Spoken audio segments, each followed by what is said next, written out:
Okay, so let us start with chapter number 13 and the name of the chapter is marketing. वो जो basic concept है marketing का, इसके बाद हम लोग चैप्टर 14 पे जाएंगे जहां इसको इन डेप्थ मार्केटिंग मिक्स बना करके देखेंगे.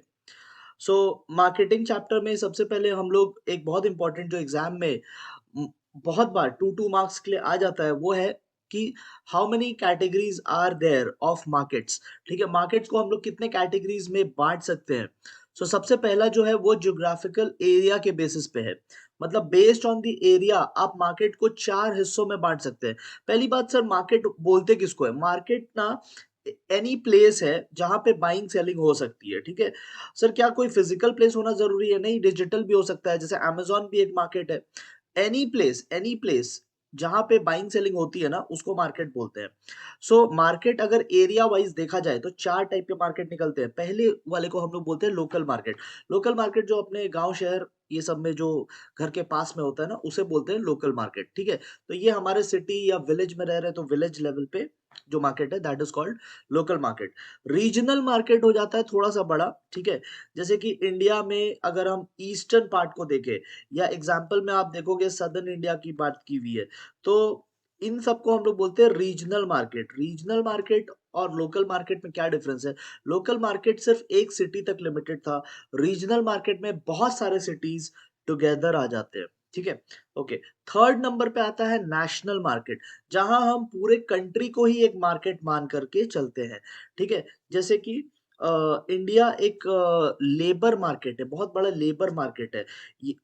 इसका मतलब है कि इंडिया काफ़ी ज़्यादा लेबर प्रोवाइड करता है दूसरे देशों को. हमारे यहाँ से काफ़ी सारे लोग दूसरे देश में काम करने जाते हैं. ठीक है, तो इंडिया एक बहुत बड़ा लेबर मार्केट है. ठीक है, ओके. एंड लास्ट आ जाता है इंटरनेशनल मार्केट. ठीक है, तो जब एक कंट्री की बात करते हैं तो वो नेशनल होता है. And when many countries together, अगर हम लोग बात करें कोई प्रोडक्ट जो बहुत सारे कंट्रीज में बाइंग सेलिंग होती है, ठीक है, तो उसे हम बोलते हैं इंटरनेशनल मार्केट. तो international market comprises of many countries. ठीक है, जैसे कि यूरोपियन यूनियन आपको एग्जांपल में वहां दिया हुआ है, तो that is an international market. फिर नंबर 2 पे आता है on the basis of volume of business. ठीक है, इनमें से बहुत सारे क्वेश्चन आप वो 2014 टू 2020 वाला जो मेरा 2 वीडियोस है ना, धमाका रिवीजन, तो अगर आप उसमें देखोगे तो बहुत सारे इस पार्ट से क्वेश्चन आए हुए हैं. ठीक है, तो देखो, अ, अगर हम लोग वॉल्यूम की बात करें, सर वॉल्यूम का मतलब क्या होता है? वॉल्यूम मतलब वो फ़ोन वाला वॉल्यूम नहीं. ठीक है? यहाँ पे वॉल्यूम का मतलब है कितने ज़्यादा प्रोडक्ट सेल हो रहे हैं. ठीक है? क्वांटिटी की बात हो रही है यहाँ पे. ठीक है? तो अगर बहुत ज़्यादा प्रोडक्ट सेल होते हैं, तो हम उन्हें होलसेल मार्केट कहते हैं. ठीक है?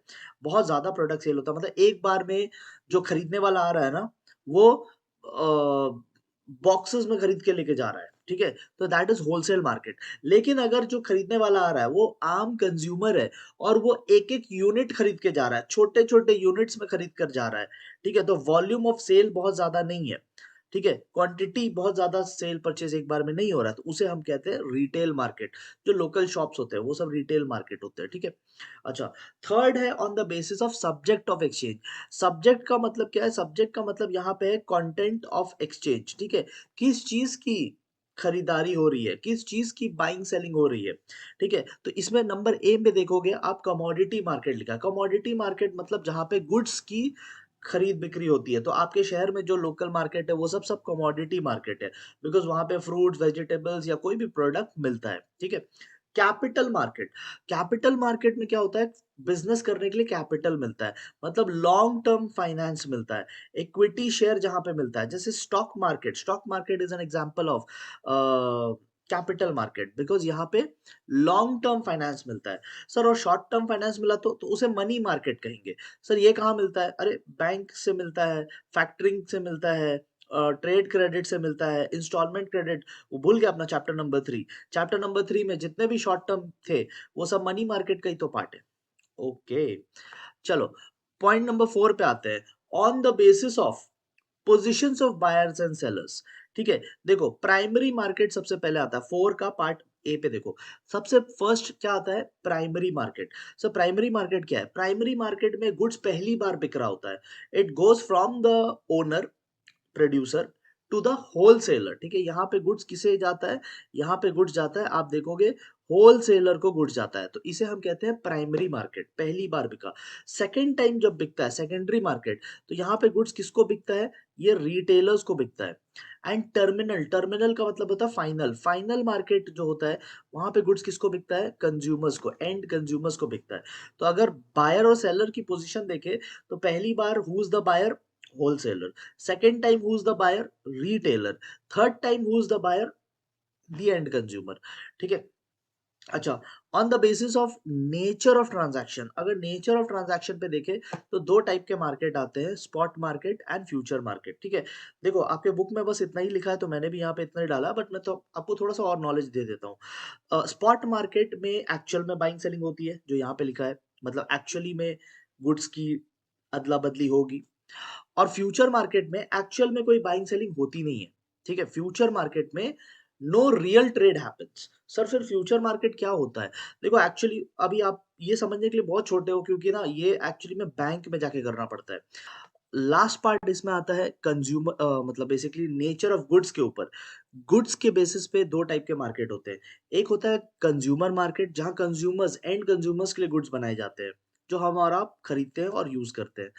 एंड सेकंड होता है प्रोड्यूसर्स मार्केट। प्रोड्यूसर्स मार्केट मतलब जहां प्रोड्यूसर लोगों के लिए गुड्स बनते हैं।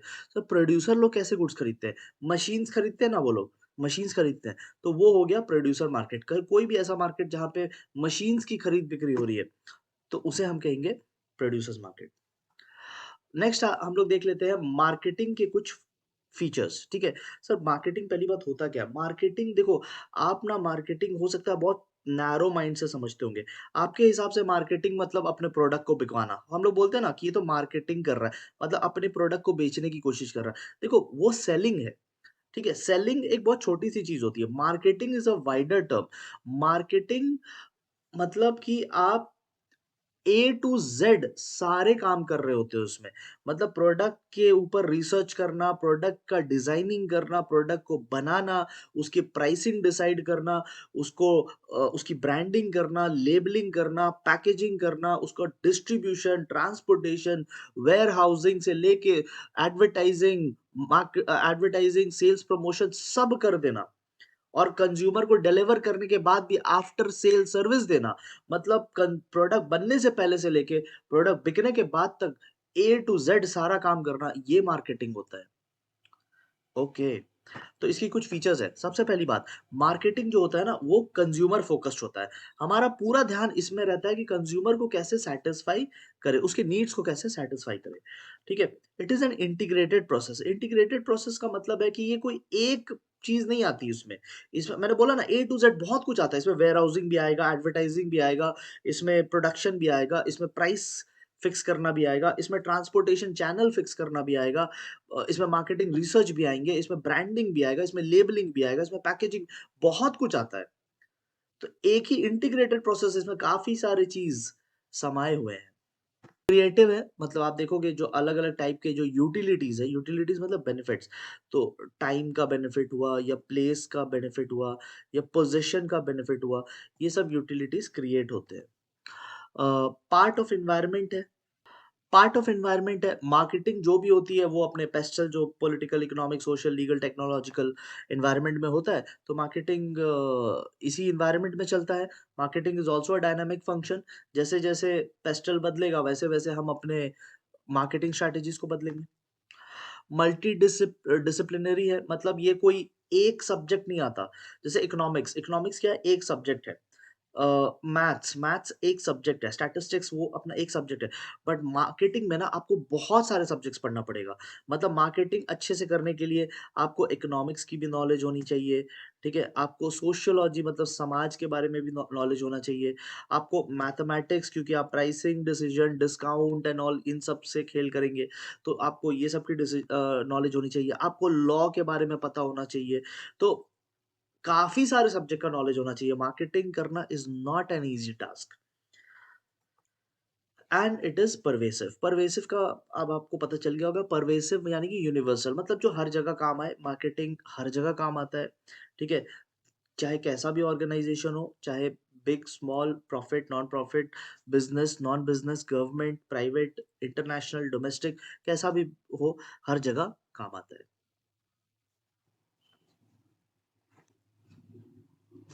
ओके, फिर एक छोटा-सा टॉपिक है सर, ये उतना इम्पोर्टेंट तो लग नहीं रहा है, ये उतना इम्पोर्टेंट है भी नहीं, बट एक बार आ गया है तो मैं आपको 1 मिनट के अंदर में ये करा देता हूँ, ट्रेडिशनल कॉन्सेप्ट। ट्रेडिशनली मार्केटिंग क्या माना जाता था? देखो, पुराने ज़माने की बात है, पुराने ज़माने में मार्केटिंग मतलब था बस अपना प्रोडक्ट बिकवा दो, ठीक है? तो ये एक बहुत ही नैरो माइंडेड स्ट्रैटेजी थी, ठीक है? और इसमें फोकस जो था ना वो प्रोडक्ट पे रहता था, कस्टमर पे नहीं। प्रोडक्ट को कैसे बिकवाया जाए, इस पे दिमाग चलाते थे। कस्टमर को क्या चाहिए वो छोड़ो, वो तो एडवर्टाइजिंग से उसको फँसा लेंगे। लेकिन प्रोडक्ट अपना बिकना चाहिए, तो प्रोडक्ट को शाइन करवाने में ज़्यादा दिमाग लगाते थे। This was traditional. अभी मॉडर्न मार्केटिंग ऐसा नहीं है। सर मॉडर्न मार्केटिंग कैसा है? ऐसा है जो आपको अभी पढ़ा है वही है मॉडर्न मार्केटिंग, ठीक है? ओके, ऑलराइट, मार्केटिंग के कुछ एम्स है, कुछ ऑब्जेक्टिव्स है, मतलब मार्केटिंग कुछ अटेन करने के लिए होता है।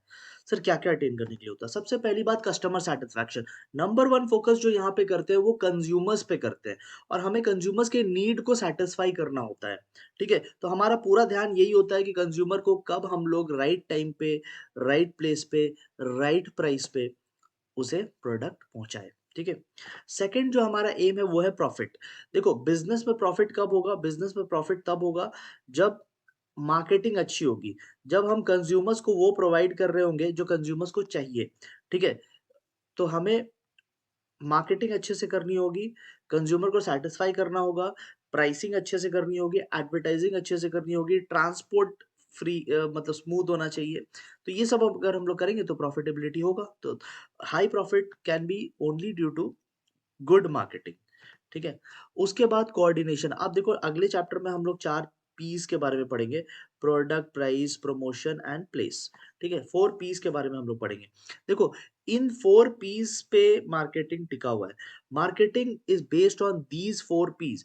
मतलब देखो, अगर आपने प्रोडक्ट बहुत अच्छा बना लिया, ठीक है? मान लेते हैं आपने प्रोडक्ट बहुत अच्छा बना लिया, बट आपने प्राइसिंग अच्छी नहीं रखी, या तो बहुत कम रख लिया, तो अच्छा प्रोडक्ट भी लोग सीरियसली नहीं ले रहे हैं क्योंकि प्राइसिंग बहुत कम है, या फिर प्राइसिंग बहुत हाई कर दिया, तो फिर प्रोडक्ट अच्छा है बट फिर भी लोग खरीद नहीं रहे, ठीक है? तो आपको ना प्रॉपर कोऑर्डिनेशन बना के चलना होगा। Product should be also good, pricing should be also reasonable, उसकी प्रमोशन भी आपको अच्छे से करनी पड़ेगी, और उसकी डिस्ट्रीब्यूशन पे भी आपको ध्यान देना है, प्लेस का, ठीक है? एंड लास्ट पार्ट आता है service to the society. Marketing के चलते बहुत सारे जॉब्स क्रिएट हुए हैं, ठीक है? तो एडवर्टाइज़र्स की जॉब है, मार्केटिंग रिसर्च करने वालों की जॉब है, ब्रांडिंग में दिमाग लगाने वालों की जॉब है, तो काफ़ी सारे एम्प्लॉयमेंट्स क्रिएट हुए हैं। At the same time marketing जो है वो लोगों की लिविंग स्टैंडर्ड को इम्प्रूव कर रहा है, क्योंकि लोगों को वो गुड्स मिल रहे हैं जो वो चाहते हैं। Business today are focusing on consumer satisfaction. तो कंज्यूमर सैटिस्फाई होगा तो वैसे भी उनका स्टैंडर्ड ऑफ लिविंग इम्प्रूव होगा, ठीक है? तो इस तरीके से मार्केटिंग ट्राई करता है सोसाइटी में चेंज लाने का। ये मार्केटिंग के एम्स हैं। अब आप देखोगे मार्केटिंग के इम्पोर्टेंस। सो सर, इम्पोर्टेंस वाला पॉइंट ना थोड़ा-थोड़ा उसी के जैसा है, क्योंकि जो एम होगा वही तो हम लोग करेंगे और वही तो हमारा इम्पोर्टेंस होगा। समझ रहे हो? तो और भी चैप्टर्स में ऐसे ही हुआ है, ठीक है? और भी चैप्टर्स, आप पीछे के कोई चैप्टर्स देखोगे ना, जहाँ ऑब्जेक्टिव्स दिया हुआ है, मैनेजमेंट वाले चैप्टर में देखना ऑब्जेक्टिव्स ऑफ मैनेजमेंट, और उसके बाद इंपॉर्टेंस ऑफ मैनेजमेंट, तो आप देखोगे कि पॉइंट्स ना ओवरलैप कर रहे हैं। मतलब ऑब्जेक्टिव्स में भी मोर और लेस वही चीज़ लिखा हुआ है, और जो इम्पोर्टेंस है उसके बाद, इम्पोर्टेंस में भी फिर वही चीज़ लिखा हुआ है। क्योंकि जो आपका एम होगा, आपकी इम्पोर्टेंस भी तो फिर उसी की वजह से होगी। ठीक है? तो आप एक बार ये पढ़ लो, ये मैंने आपको अभी करा दिया। I think you should take a break now. अभी बहुत कुछ हमने कर लिया, तो एक बार आप इसको रीड कीजिए, उसके बाद ही आप आगे चलिएगा, ठीक है? एंड व once you have done this, तो इम्पोर्टेंस एक बार कर लो, यहाँ पे कोई भी पॉइंट न्यू नहीं है। मतलब आपको लगेगा मैं यही वाला स्लाइड को फिर से पढ़ रहा हूँ, ठीक है? तो मार्क कर दिया सब आपके लिए, आपको मेन नोट से पढ़ना चाहिए या बुक से पढ़ना चाहिए, but still if you want तो इसका स्क्रीनशॉट लेके आप पढ़ सकते हैं, ठीक है? ऑलराइट, अब हम लोग आते हैं मार्केटिंग के 13 फंक्शंस पे। तो मार्केटिंग के टोटल 13 फंक्शंस है, और आपको जो फंक्शन पूछता है वो कैटेगरी वाइज पूछता है। मैंने जो 2014 से लेके 2020 तक का रिवीजन वीडियोस दो पार्ट्स डाले थे, तो उसमें भी क्वेश्चंस थे, ठीक है? और पार्ट के हिसाब से, मतलब वो फंक्शन के हिसाब से पूछते हैं। तो आपको ये 3 कैटेगरीज याद रखना होगा। मार्केटिंग में टोटल कितने फंक्शंस होते हैं? 13। ठीक है, आप गिनोगे 13 है टोटल, बट वो 13 भी 3 पार्ट्स में डिवाइडेड है। देखो, सबसे पहला जो फंक्शन आता है वो एक्सचेंज के बेसिस पे आता है। गुड्स जब हम लोग एक्सचेंज करते हैं तो either we are buying the goods और we are selling the goods. तो एक्सचेंज में केवल दो ही फंक्शंस हो सकते हैं, बाइंग एंड सेलिंग। ठीक है। अच्छा, सेकंड जो आता है वो फिजिकल डिलीवरी रिलेटेड फंक्शन है। फिजिकल डिलीवरी मतलब जब गुड्स को हम लोग कस्टमर के पास भेजते हैं, तो इसमें दो और फंक्शंस आ जाते हैं। एक तो ट्रांसपोर्टेशन, बहुत नेचुरल है, और दूसरा है कि गुड्स को कभी कभी स्टोरेज भी करना पड़ता है, वेयर हाउसिंग भी करवानी पड़ती है। तो दो फंक्शन वहां पे आते हैं। बाकी जितने भी फंक्शन है उनको हम लोग फैसिलिटेटिंग फंक्शन बोलते हैं। फैसिलिटेटिंग फंक्शन पहले 4 फंक्शंस को सपोर्ट करने के लिए है। ये जो 9 फंक्शंस की लिस्ट आपको दिख रही है, ये उन 4 फंक्शंस को सपोर्ट करने के लिए। सर ये रेड रेड टिक मार्क क्या है? देखो, टिक मार्क ये है ना कि इस चैप्टर में हम लोग बस इन्हीं रेड पॉइंट्स को ही डिस्कस करेंगे, तो बाकी नहीं कराओगे। बाकी जो मार्केटिंग मिक्स अगला चैप्टर जो आपका इंतजार कर रहा है ना, उसमें डिटेल में करेंगे। ठीक है, तो यहाँ पे छोटे छोटे पॉइंट्स में टाइम वेस्ट करके फायदा नहीं। We will do the red tick mark points. ठीक है, आप देख रहे होंगे टोटल 6 रेड मार्क्स है। तो बस उन्हीं पॉइंट्स को हम लोग इस चैप्टर में देखेंगे। जिसमें कोई टिक मार्क नहीं है वो अगले चैप्टर में डिटेल में देखेंगे। तो अगर शॉर्ट नोट आया तो आप ऐसे भी लिख दोगे, और अगर लॉन्ग क्वेश्चन आया तो डिटेल में देखने वाले हैं अगले चैप्टर में। Time we have to save. ठीक है, तो चलिए, तो 6 टिक मार्क है, 6 डिस्कशंस हमें करने हैं। सबसे पहले बाइंग एंड असेंबलिंग पे डिस्कशन करते हैं। तो what is buying and assembling? एक सेकंड, पहले बाइंग पे बात कर लेते हैं। देखो, बाइंग पे यहाँ पे मतलब है रॉ मटेरियल बाइंग का। ठीक है, हम लोग एज अ प्रोड्यूसर बात कर रहे हैं। तो प्रोड्यूसर लोग प्रोडक्ट नहीं खरीदते, प्रोड्यूसर लोग रॉ मटेरियल्स खरीदते हैं। ठीक है, तो ये सबसे पहला स्टेप है। ये सबसे पहला स्टेप है in the process of marketing. हम लोग कुछ भी प्रोडक्ट बनाने से पहले वी नीड मटेरियल्स। तो मटेरियल्स खरीदना सबसे पहला प्रोसेस है। ठीक है, इसमें प्रोक्योरमेंट ऑफ रॉ मटेरियल्स की बात होती है। प्रोक्योरमेंट मतलब खरीदना, ठीक है, पाना। That is called procurement. And we need to make sure कि हम लोग इकोनॉमिकल बाइंग कर रहे हैं। ठीक है, मतलब बहुत ज्यादा हैवी कॉस्ट में नहीं बाइंग कर रहे हैं, बिकॉज ये इफेक्ट कर देगा हमारी प्रोडक्ट की प्राइसिंग को। ठीक है, और इसमें आप देखोगे 2 पॉइंट है। एक तो बाइंग है, तो बाइंग के बारे में अगर आपको कुछ शॉर्ट नोट आए तो आप 2-3 पॉइंट लिख दो। Buying means buying of raw material, it is the first step of marketing, and we should buy from economical sources. ठीक है, we should buy from trustworthy sources, ऐसे सोर्सेज से जो रेगुलर सप्लाई करे। ये बाइंग के बारे में बोल देंगे। फिर दूसरा आता है असेंबलिंग। देखो, आपके स्कूल में भी असेंबली होती है ना? हाँ, सुबह सुबह प्रिंसिपल का जो लेक्चर चलता है तो असेंबली होती है ना, तो उसमें क्या होता है, अलग अलग क्लासेस के सारे स्टूडेंट्स एक ही जगह आके असेंबल हो जाते हैं। तो वैसे यही यही यही लॉजिक है असेंबलिंग का। यहाँ पे क्या होता है, ये रेड वाला पॉइंट आप पढ़ोगे ना, तो रेड वाले पॉइंट में बता रहा है कि आपने मटेरियल जो है अलग अलग सोर्सेस से खरीदा है, बट सारे मटेरियल्स को आप एक जगह लाके असेंबल कर देते हो। That is assembling. सर इसका फायदा क्या होता है? फायदा ये होता है कि कॉस्ट ऑफ ट्रांसपोर्टेशन बचता है। अगर हम सारे सोर्सेस के मटेरियल्स को सेपरेट सेपरेट अगर ट्रीट करें, तो उनको लाने में, ले जाने में, कहीं पे भी वेयर हाउस में रखवाने में बहुत खर्चा लग जाएगा। बट अगर हम सबको असेंबल करके एक जगह उनको एक यूनिट की तरह ट्रीट करें, तो खर्चा बचा सकते हैं हम लोग। ठीक है, सेकंड है कि हमारा देखो कॉस्ट ऑफ स्टोरेज भी बच जाएगा, क्योंकि हम ऑल सोर्सेज के मटेरियल्स को एक ही जगह पे रख रहे हैं। अगर हम सबको सेपरेट सेपरेट जगह पे ट्रीट करें, it's going to be very costly. And एक और है, it promotes standardisation and grading. Standardisation and grading अभी थोड़ी देर में देखने वाले हैं, तो यहाँ पे टाइम वेस्ट नहीं करते उसके बारे में बात करने की। तो अभी 5 मिनट में आपको डिटेल में समझाने वाले हैं। ठीक है, तो ये हो गया पहला वाला point, buying and assembling. Sir इसके बाद कौन सा पॉइंट होगा? Marketing research.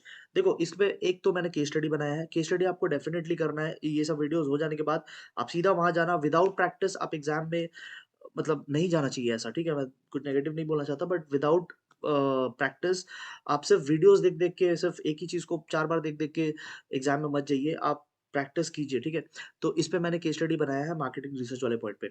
अब समझो ये क्या है, मार्केटिंग रिसर्च का मतलब क्या है। देखो, आपको क्या करना है, मार्केटिंग में करना क्या होता है? मार्केटिंग में आपको कस्टमर को सेटिस्फाई करना होता है, राइट? एंड गोल क्या है? कस्टमर को सेटिस्फाई करना है। कैसे सेटिस्फाई करोगे? पहले पता तो करो कस्टमर को चाहिए क्या। तो वही तो होता है मार्केटिंग रिसर्च। मार्केटिंग रिसर्च में हम लोग रिसर्च कर रहे हैं, मतलब इन्वेस्टिगेट कर रहे हैं, किसी चीज की छानबीन कर रहे हैं। ठीक है, तो हम लोग क्या कर रहे हैं, हम लोग इन्वेस्टिगेशन कर रहे हैं। सर ये साइंटिफिक, सिस्टमैटिक, ये सब क्या लिखा हुआ है? ठीक है, तुमको लिखना है लिखो, मत लिखना है मत लिखो। ठीक है, तुम शॉर्ट में लिखो ना, अपने वर्ड्स में लिखो कि it refers to investigation, into all phases of marketing. Sir phases, अरे मतलब मार्केटिंग में बहुत कुछ होता है ना, ए टू जेड, मैंने बोला ना बहुत काम होता है।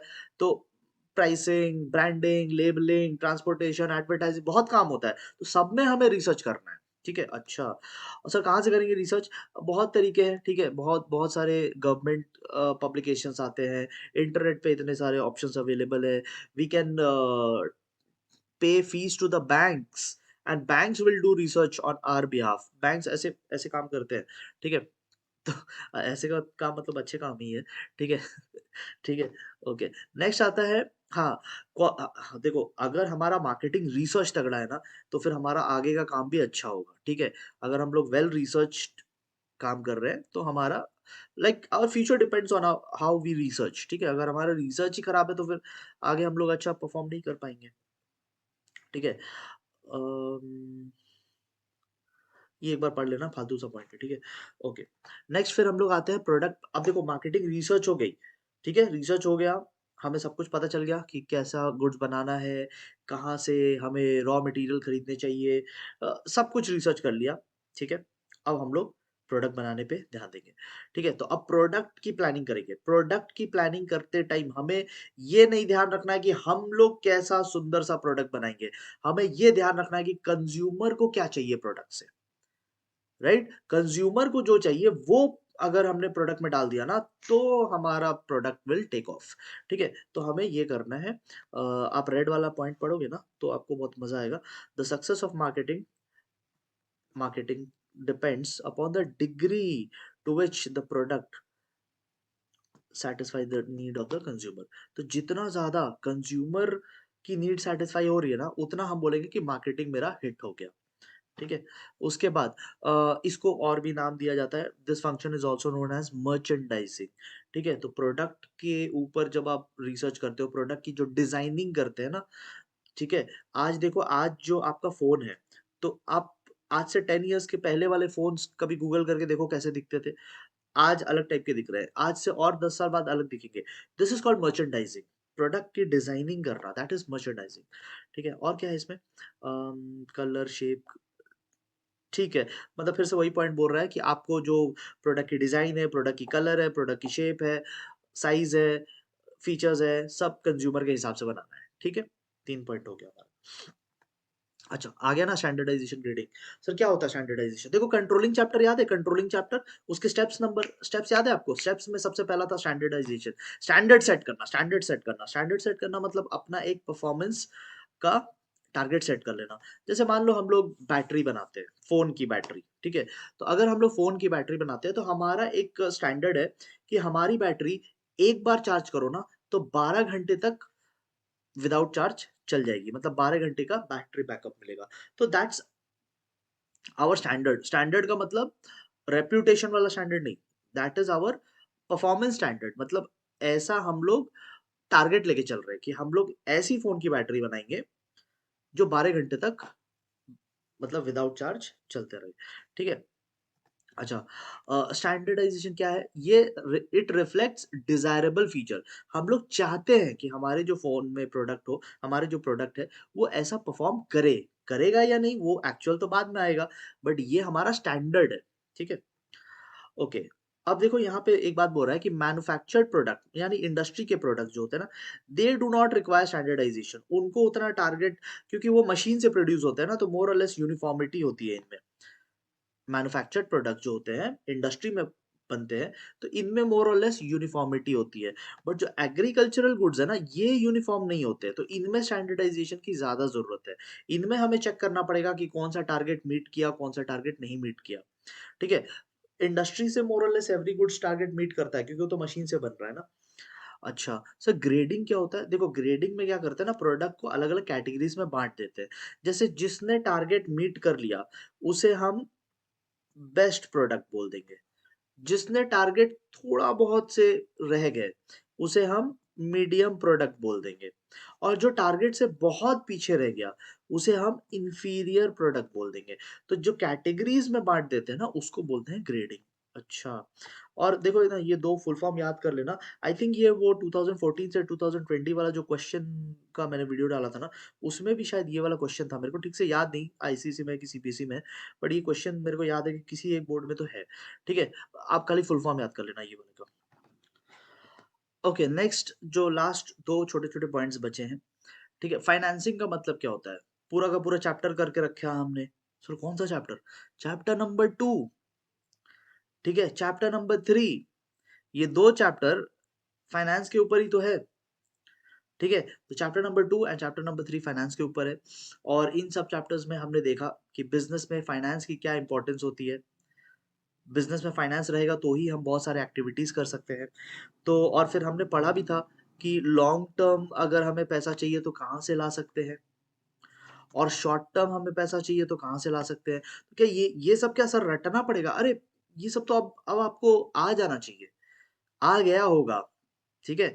आपने चैप्टर 2, चैप्टर 3 में जो भी पढ़ा है, अब आप उससे नॉलेज से बना सकते हैं कि लॉन्ग टर्म पैसा चाहिए, कहाँ से लाएँगे? Equity, preference, debentures, short term पैसा चाहिए, कहाँ से लाएँगे? Trade credit, installment credit, factoring, inter corporate borrowings, ठीक है? तो वो सब से हम लोग शॉर्ट टर्म क्रेडिट लाएँगे, ठीक है? फाइनेंसिंग मतलब क्या होता है? फाइनेंसिंग मतलब पैसों को अरेंज करना। ठीक है? सर यहाँ पर टेक्निकल लैंग्वेज लिखा है, छोड़ो टेक्निकल लैंग्वेज को, ऐसी की तैसी, आप अपने लैंग्वेज में लिखो। फाइनेंसिंग मतलब क्या होता है? फाइनेंसिंग मतलब पैसों की अरेंजमेंट्स करना। बिज़नेस करना है तो पैसा तो चाहिए ना, तो दैट इज़ फाइनेंसिंग। सो ये भी मार्केटिंग का फंक्शन है। ए टू ज़ेड सब कुछ मार्केटिंग का फंक्शन है। A to Z everything is marketing function, ठीक है? अच्छा सर, रिस्क टेकिंग क्या है? देखो, बिज़नेस है तो रिस्क है ना? सर इश्क है तो रिस्क है बोलते हैं। अरे वो मूवी में, अभी सुनो, बिज़नेस है तो रिस्क है। क्या चीज़ का रिस्क है? रिस्क है डेंजर का, लॉस का।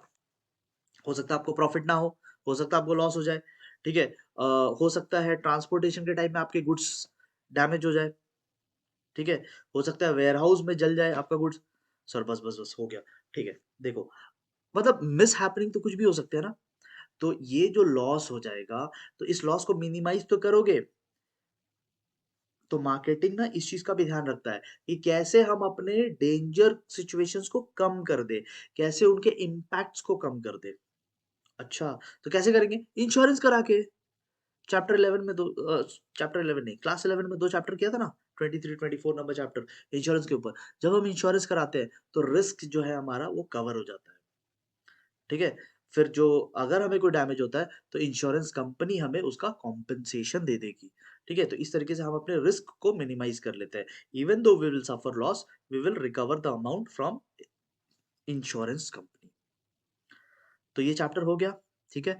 आपको अच्छे से एक बार इस चैप्टर को पढ़ लेना है। सर इसमें जो ये सब पॉइंट छूट गया है, ये कब कराओगे? चैप्टर नंबर 14 में करा देंगे, आप टेंशन मत लो, ठीक है? आप टेंशन मत लो, चैप्टर नंबर 14 में कर लेंगे। ये ट्रांसपोर्टेशंस, ये सब आएगा, वो डिस्ट्रीब्यूशन वाला जब पढ़ेंगे ना, पैकेजिंग, ब्रांडिंग, लेबलिंग, प्राइसिंग, ये सब आएगा, एडवर्टाइजिंग, सेल्समैनशिप सब आएगा उधर, डिटेल में करेंगे, ठीक है? चलो, इस वीडियो में इतना ही।